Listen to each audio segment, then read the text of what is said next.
Well, it's May, and that means it's college graduation season. And we've got great financial advice today for college grads who are going to be starting their first job. And it can seem daunting when the bill and debt, the bills and the debt, they're all piling up. Now, Dewey Steffen is with us now, the CEO and Chief Investment Officer with Great Lakes Wealth. Good morning, Dewey. Thanks for being with us. Kevin, good morning. It's great to see you. Thank you for having me. Well, first off, what would you tell college graduates right now? They're just trying to make it financially in their first job. What advice would you give them? Well, first, I'm going to tell them, congratulations, you made it. So 2 thumbs up, way to go. And now, after you celebrate for a weekend, get into it. Get that job, start that career, and start a plan for your financial future. Now, is there everything just seems to cost more, rent is up, homes are way up. I mean, I know everybody can be different, but is there like an area where you say, yeah, that salary is too low, or here's a good range that you should look for when starting out? Well, again, I think it depends on the industry, right? And it depends on the individual. But in general, you hit it right on the head. This is a time of high inflation. Prices are high across the board, but wages are keeping up with them. So there should be a complement to what things cost to what you're going to get with that first job offer, and if you accept it.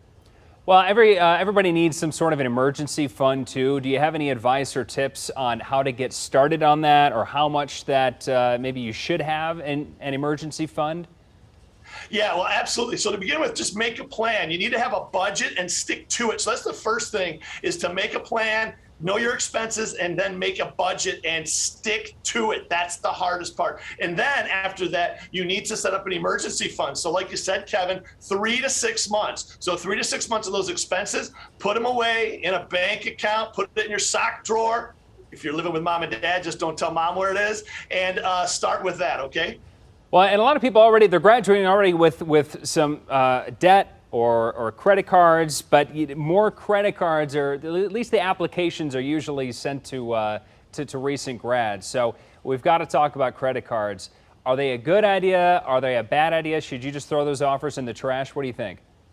So the second thing we talk about here is, after you have your emergency fund, is deal with debt. It might be your student loans. If that's the case, put them on the side, because those rates are low. But when you're talking about those credit card offers, Kevin, a lot of college students may have opened them up while they were in school to build credit. If you have done that, you better have a zero balance. So pay those off. And if you didn't do it then, you should do it now to build credit. But Kevin, you want to treat a credit card like a debit card. You can put money on it, but you have to pay it off in full every month. And those are 2 forms of debt that you made really good points on, student loan debt or credit cards that you want to pay off. Is there a certain amount or a percentage you think that you should be putting in? Or are you just saying, look, you got to figure out your own situation, because I'm sure everybody's different. But is there a certain amount that you think that people should be putting in toward debt, credit card, or student loan debt? You just want to deal with it and pay it off as fast as you can. Kevin, the best way, or the easiest way to make 24.99% return on your money is to pay off that credit card that has 24.99% interest accruing. So the first thing you do is pay those cards off as fast as you can. Well, then next you got to start thinking about retirement. When I was 22, I wish I was thinking more about, when I was going to be 65, but that's just not the case whenever you're graduating. What do you have to say about people who want, about retiring or setting up a retirement plan when you graduate?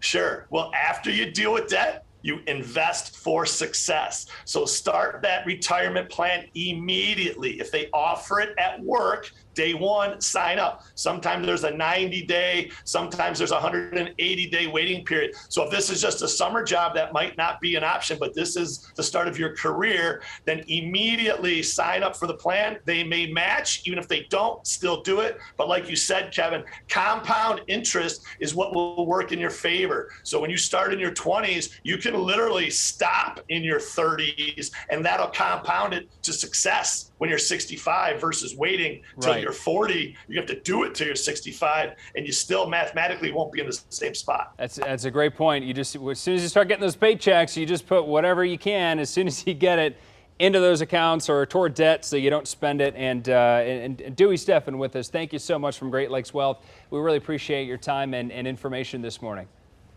My pleasure. Thanks again for having me. We'll Of see you again. course.